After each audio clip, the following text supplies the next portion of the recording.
Akkam nagaa? Nagaa. Fayyaa. Fayyaa. Nagee badhaadha. Badhaadha. Bara nagaa. Nagaa si nagaa. Saanam nagaa. Nagaa nagaa. Nagaa. Nagaa. Akkam ree nagaa jirtu? Nagaa jirtu. Fayyaa. Fayyaa. Har'a akkam uffata aadaa kanaan faamtanii deemtanii aadaa bari deebistan akkam? Waanuma badde sana deebisna jennee. Sanumaa. Akkasii. Uffanni uffattan uffata aadaa Oromoo kamiiti? Uffata godinaalee Oromiyaa keessaa kan Arsiiti inni kun. Kana godina Arsiiti? Godina Arsiiti. Godina Arsiiti. Hedduu gaariidha. Galatooma. Haatee mukaatee inni walaa baruu sirriitti.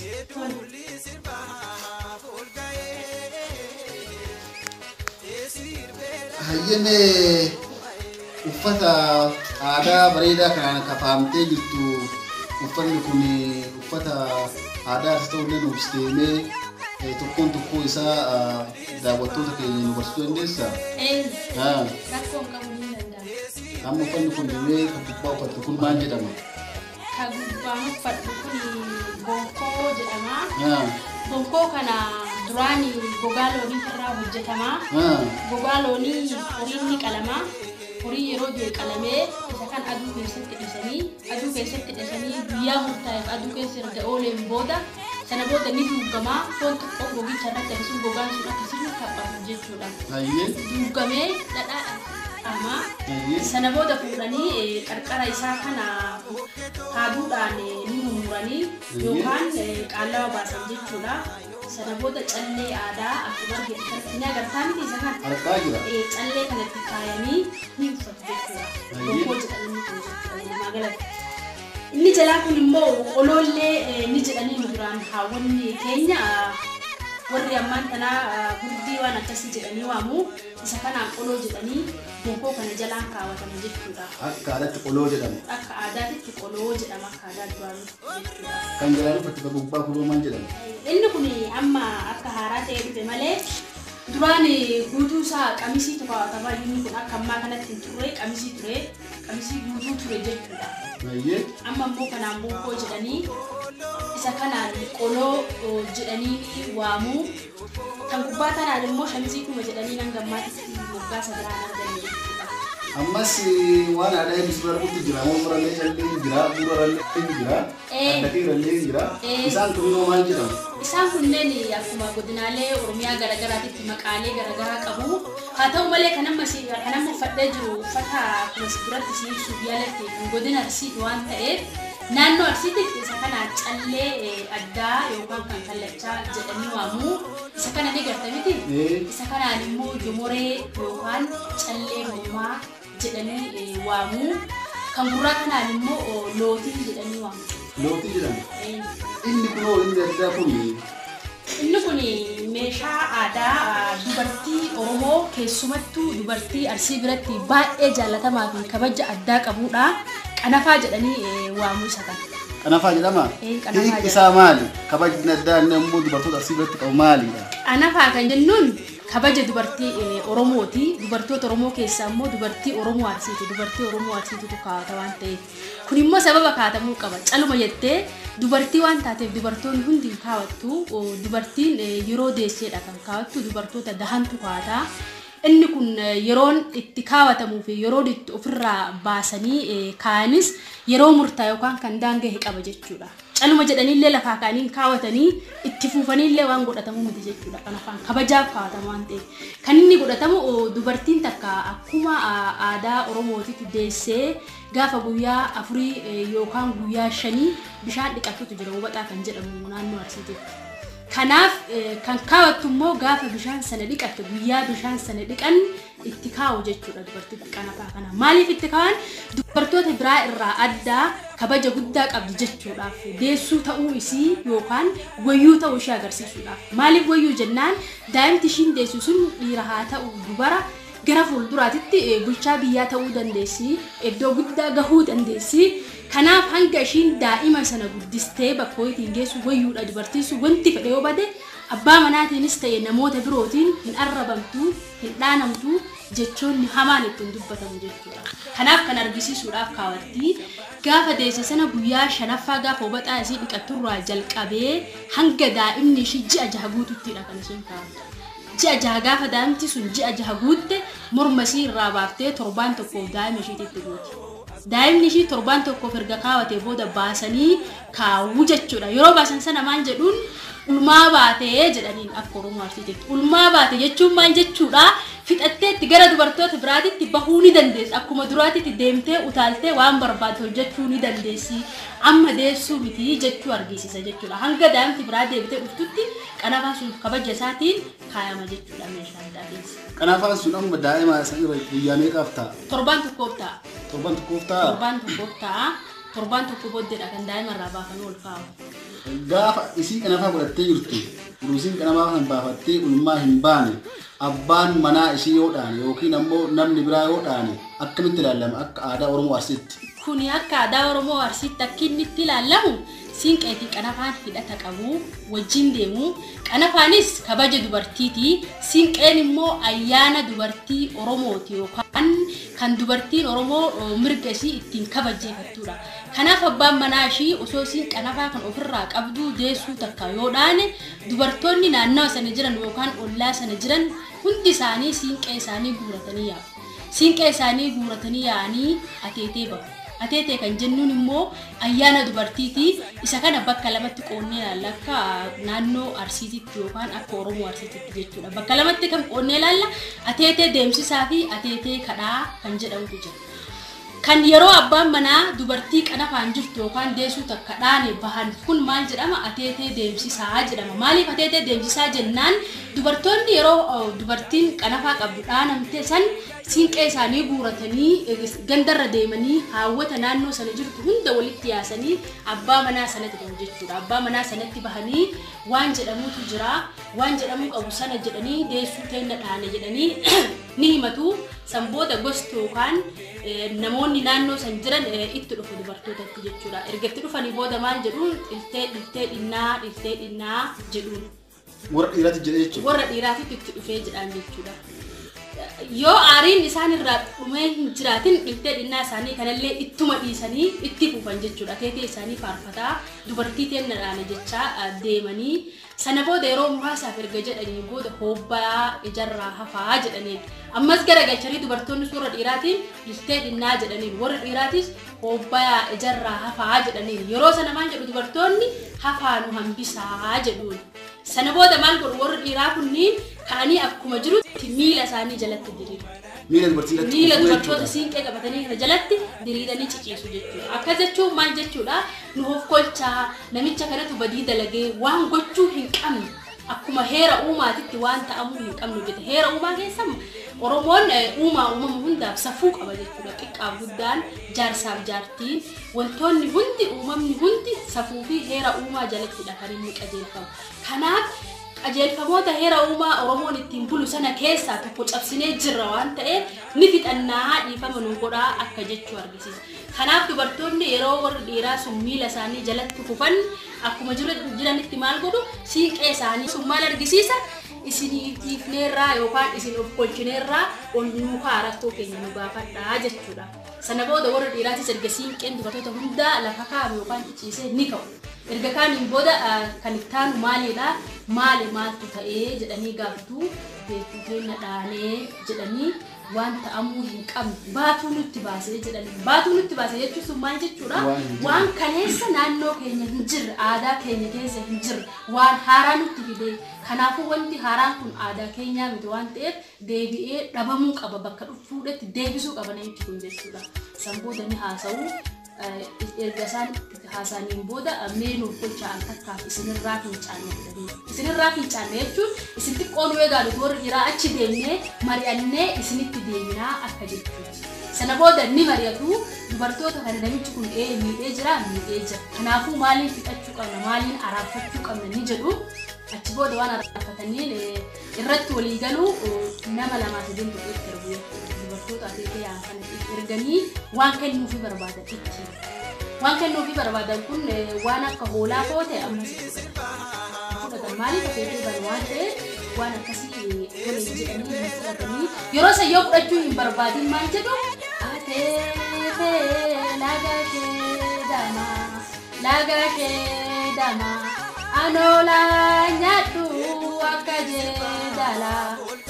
jedala kormana gali itti geerara raja. Inni sun maal jechuu argisiisa hoolaan nu madaalu nu tuffatee namichi kun hoolaa nu dhiyeesse kanaafuu nuti hoolaa hin barbaannu jechuudha gara erga isaan san jedhanii booda achirra taranii wanti isaan jala sanatti kaasanii achi deebanii maal godhu korma qabanii fiduu fi erga fidanii booda maal godhu dubartoonni siinqee isaanii qabatanii akkanatti taa'u akka amma aadaaf safuu bade kanaa miti boca odaatti yeroo san ta'u boca odaa jechuun odaan jala kana qallatee mataa irraan akkanaa miti as naannoo kanatti dubartoonni muraasni sadii arfan akka ta'anii akkasirraa ol ta'anii gara sirratti immoo baadhatanii ta'u maal argisiisa odaan kabaja guddaa siinqee isaanii immoo kanatti qabatanii taa'u hundi isaanii sana booda jarri sun maal godhu warra dhiiraa korma fidanii jidduu isaanii ciibsan korma fidanii jidduu isaanii ciibsan maal godhu yoo korma kana dhiisuu fi barbaadan irreessi kun ni jiraanti siinqee waliin kan qabatan inni kun irreessa jedhama maalidha mallattoo araaraaf nagaa calma jedhanii kan qabatanii araara buusuu fi nagaa buusuudhaaf kan inni qabatamuuf jechuudha yoo korma sana dhiisuu fi barbaadan fidanii irreessa kanarraa hundi isaanii dubartoonni akkana fidanii afaan qotiyyoo isaanii dhageessanii marga afaan sii kennee jedhu akka jechuun maal jechuudha nuti durumaa mirga keenya kabajiifachuuf malee qotiyyoo kana qallee sirraa nyaachuu kanaafuu marga afaan sii kennee qotiyyoo kee fudhadhu hoolaa keenya deebisii jedhu achi booda qotiyyoo ni kaasanii oduun kaasiin dura maal godhu hundi isaanii siinqee akkanatti rajajjeechu margarra buusanii sangaare siidiinne dallaatti sii haa buluu jedhanii sangaanii kaasuu hoolaan fidanii hoolaa erga fidanii booda maal godhu ni qanu akkuma aadaa oromtichaatti erga qalanii booda dhiiga hoolaa sanii fuudhanii warra dhiiraa eessaan tuqu adda yookaan kallacha isaaniitiin isa sana maaliif tuqanii addi kee adda leencaa haa ta'uu jabaadhuu afotti bahii beekamtii argadhu jechuudha tuqanii warra dubartootaa immoo iddoo kanaan tuqu naannaa kanaan tuqu jechuudha asitti uumaan jechuun horii bulii ammas tuquu fi akka jechuuti aadaa oromoo keessatti jechuudha. Sana booda hoolaa erga qalamtee xumuramtee booda maal godhu gogaa foon dubartoonni waddanii yookaan eelee irratti kaa'anii hundi isaanii warri dhiiraatis warri dubartootaatis ni nyaatu jechuudha hunda isaanii kun qaqqabsiisu ergasii booda gogaa jiidhaa hoolaa san maal godhu siinqee isaaniis kutanii hunduu qoodamanii jalqaba lamuu walitti hin deebinaa jedhanii araara buusan geessan jechuudha. Sana booda gogattii sana xiqqoo kutanii hundi isaanii siinqee isaanii sanarratti maratu achi booda araaramanii ijji hamtuun isin hin argini hamtuun isin keessaa haa baatu jedhanii araara buusanii galu jechuudha. Isa kanaan maal jedhuun ateetee deemsisaa jedhaniin Oromoo Arsii biratti gosa ateetee keessa. Inni lammaffaan gosti ateetee kadhaati. Ateetee kadhaa kan jennuun immoo kan dubartoonni yeroo bokkaan roobuu dide siinqee isaanii guuratanii malkatti yaanii faarsanii waaqa isaanii kadhatanii lagatti buna danfisanii wantoota biraa waan garagaraa waan hedduu akkuma aadaa oromtichaa isa duriititti kadhatan jechuudha. Yoo bokkaan roobuu dide yeroo dheeraadhaaf hammaatee bonni itti fufe jechuudha. Yeroo sana akkas taasisanii waan dheeruma sanitti ni roobaa fi roobsisanii lagaa galuu jechuudha. Inni kun ateetee kadhaa jedhama. Inni biraan immoo ateeteen kadhaa yeroon itti bahamu uummanni Oromoo kun safuu hedduu qaba. Waan hoodaa fi safuu jedhee ilaallatu hedduu qaba. Isaan keessaa tokko maal godhu haawwanni ateetee kan jennuun akkuma sitti ayyaana dubartootaati. Ayyaanni dubartoonni waaqa isaanii ittiin kadhatanidha. Durbi takka osoo hin heerumin umrii heerumaa geessee xiqqooma waggaa takkaaf lamaaf illee haa taatu osoo hin heerumin yoo mana baate amma sadeetee dubartoonni turan maaliidhaaf uumaan hin jirre nutti hin dhufini ta durturte nutti hin jijjiiramini maal wanta kanaa ilma ga'e fuudhuu qaba dubarti geesse immoo heerumtee horuu qabdi maal wanta kanaa jedhanii waaqa kadhachuudhaaf bahu jechuudha. Kanaaf gosti ateetee Oromoo Arsii biratti beekaman kana fakkaata. hedduu galatoomii ulfaadhu baay'ee gaariidha. Aadaa bareedaa, aadaa kan bareedaa, aadaa safuu isaa eeggate, aadaa oromtichaa, aadaa Oromoo Arsii bal'inaan nu ibsitee jirta. Galatoomii kana malees siinqeen akka aadaatti dhageenyetti yeroo waraanni jiru yookiin lolli jiru dubartoonni siinqee qabatanii eelfatanii yoo afoo bahanii araara buusu lola sana immoo dhaabuu jedhama. Sunoo akkamitti ilaalta? Akkam dhugaadha wanti sun? Dhugaadha yeen inni kunillee sirriidha. Akkuma sitti jalqaba siinqee jechuun mataan isiitu mallattoo araaraa fi nageenyaadha. Kanaaf iddoo lolli jiru kan lola gareetis haa ta'u lola nama lamaanii dubartii siinqee qabattee deemtu takka jidduu yoo seente battaluma sanatti dhaabu jechuudha. Achirra darbanii waan takkallee hin dubbatan. Dubbatan taanaan namichi sun ni abaaramaa, dubartoota ni abaaramaa, afaan isaanii itti qabanii hundi isaanii waaqni isin hoffolchini wanti hamaan si haa mudatu jedhanii. Waan si ajaa'ibummaa ni mudatu wanti hamaan sun dubartoonni akkasitti abaarraan yeroo murtaa'e yookaan guyyoota muraasa keessatti wanti jijjiiramni haaraa wayii namicha sanarratti dhufu. Kanaaf Oromoon jalqabu maal isa feeffata? Siinqeen ayyaana dubartiiti mallattoo araaraa fi nagahaa ta'uu isaa ni beeka. Battaluma sanatti akkuma dubartii siinqee qabatte jidduu seenteen ni dhaaban jechuudha. Kanaaf inni kun dhugaadha waan jiru. Ammas galatoome kan biraan immoo gaafiin si gaafachuun barbaadu kanafaa kana dubartoonni gaafdeettu kaawwatti jetteetta. Yeroo ammoo bal'inaan mul'atu wanti suni akkami aadaan yeroo ammaa kana laafataa badaa deemaa jirti. Hangafni quxisuu hin kabajjuu, ilma abbaa hin kabajjuu. Kun ammoo wanta garaagaraa nutti fidaa jira. Aadaan keenya baduun, safuun dhabamuun kabaja balleessaa jirti. Isa kanuma akkamitti ilaalta? Dubartoonni yeroo ammaa kanafaa kan inni kaa'atu kanafaa kana gaafdaan dubartoonni.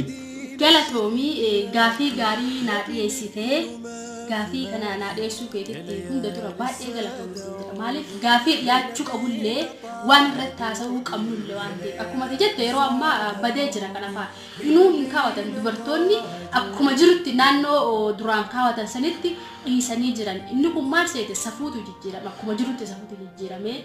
Safuun jijjiiramuun kun maali wal qabateeti tokko amantiidhaan wal qabatee safuun hawaasaa akkuma jirutti jijjiiramee jira. Amantii yoo siin jedhu amantiin amantiidha, aadaan aadaadha. Namni tokko amantii isaa qabatee gama tokkoon aadaa isaa dagaagfachuullee ni danda'a. Haroo amantii qabatan aadaa duraan hawaasa keenya keessa ture san akka waan gadheetitti yookaan akka kallattii amantii saniitiin waaqaan walitti isaan buusutti ilaalan. Fakkeenyaaf gamuma kanafaa kanaan yoo fudhattee ilaalte dubartoonni baay'ee maal jedhuun dubartoota qofaa osoo hin ta'in warri amantii hordofan hedduun isaanii shirkiidha. Maaliif barbaachise? Daa'imti dhalatte kan guddisu waaqaa. Kanaafuu guyyaa haganaa hanga guyyaa haganaatti jedhamee qanafaa maaliif kaawwatamaa? Inni callee sanuu mormatti kaawwatanii amma kun calleen kun laal waan kaawwatamuu qaba caluma jedhamee hin kaawwatamu. Dubartii takka deesseef jechuudha. Dubartii takka deesseef isa kana diigaltaa miti. Dubartii daa'ima takka deessetu akkanatti kaawwatama. Calleen takka heeruttee daa'ima takka deessetu kaawwatama. Yeroo daa'ima lama yookaan daa'ima sadi taatu kun maal ta'a? Kadarra gadheeratee as naannoo kana gahuu qaba. Sun maal argisiisuudhaaf daa'ima takka qofa qabdu horaa jirti. Ijoollee baay'ee qabdi namni kun jechuu argisiisa jechuudha. Hiika addaa qaba. Kanaaf Oromoon caluma jedheetii miti waan kana godhu. Akkuma daa'imti siqaa deemtuun inni kun dheerataa deema jechuudha. Garmalee dheerataa deema. Calleen tun itti dabalamaa deemti. Naannaa kanatti teephi kun calleen kun dabalamaa deemti jechuudha. Inni sun mallattoo hormaataati. Namni kun nama baay'ee horeeraa ijoollee baay'ee qabaa jechuu argisiisa jechuudha. Kanaaf isa kana maal jedhaniin daa'ima rabbitu namaa kenna. Kanaafuu lakkoofsuma akkasuu sanuu akkas jedhanii daa'ima takka qabdi hagas qabdi jedhanii callee kanaatti dabalaa deemu mataan isaa shirkiidha. Kallattii waaqaa amantiileen baay'een jechuudha. Amantiilee hedduu keessatti yoo xiqqaate amantii lama sadiin keessatti dhageera. Fakkeenyaaf amantii musliimaa keessa ni jira. Ammas amantii warra kiristaanaa keessas ni jira. Kanaaf waan akkasiiti sanirraa kan ka'e yeroo ammaa guututti akkuma jirutti gara amantii dachee uummanni. Kanaafuu aadaan kun baduu hin qabu, hafuu hin qabu, itti fufuu qabaa jechuutti jirta. Hafuu hin qabu amantiillee gamoo hordofaatuma aadaa ofii kanallee cinattoo dagaagfatan naannoo miidhaa qaba jedhee yaadusi waan miidhaa qabu natti fakkaate namoonni baay'een akkasitti fudhatu garuu akka waan miidhaa qabu itti fudhatan. Hedduu bareedaa baay'ee gaariidha. Waa hedduu haasofnee, waa hedduu kaafnee maqaa kan kee dhaggeeffattootaaf ibsu ammoo hin dagannee beekaatu boodarraa hin fadhe. Mee maqaan kee jedhamte eenyu siin jedhan? Maqaan kiyya Dammituu naan jedhanii. Dammituu eenyuuti? Dammituu Hayaatoo jedhama. Dammituu Hayaatoo jedhamta? Mee ati ogummaan kee maali? Aadaa kana akkamitti baruu dandeettee? Ogummaan kiyya ogummaa barsiisummaati. Aadaa kanallee durumarraa jalqabee hedduu natti tola aadaan Oromoo kun. Keessallee oduma gadi kun daa'imummaa kiyyaan jalqabee garmalee jaaladha wantoota akka uffata aadaa waan akka qanafaa siinqee waan akkasii kanneen tuttuquu hedduu jaaladha maaliif qanafaa haati tiyyallee ni kaawwatti daa'imummaa kiyyarraa jalqabee yeroo deessutti hanga argetti ijoollee arge hundaanuu ni kaawwatti haati tiyya kanaaf sababa qanafaan kaawwatamuuf isaan irraa naannootti dhagaatuman guddadhee haadha tiyya qofa hin ta'in naannoo keenyatti dubartoonni hedduun ni kaawwatu qanafaa yeroo daa'imadhaan isaan irraa waan tokko dhagahaa guddadhee sana booda immoo yeroo mana barnootaa seenee sadarkaa mana barnootaa keessa seenetti wantoonni akkasii ni kaafamaa waan aadaa wal qabatan ni barannaa akkuma carraa ta'e immoo waanuma baay'ee jaaladhuuf illee gaafa barnoota koo xumuree asii qophaa'inna xumuree yuunivarsiitii seenee digirii jalqabaa koo afaan oromootiin xumuree afaan oromoo keessa immoo ni beektaa waan ta'eef aadaa fi seenaa safuu oromootiin wal qabataa sababuma kanaan kan hunda baruu danda'e.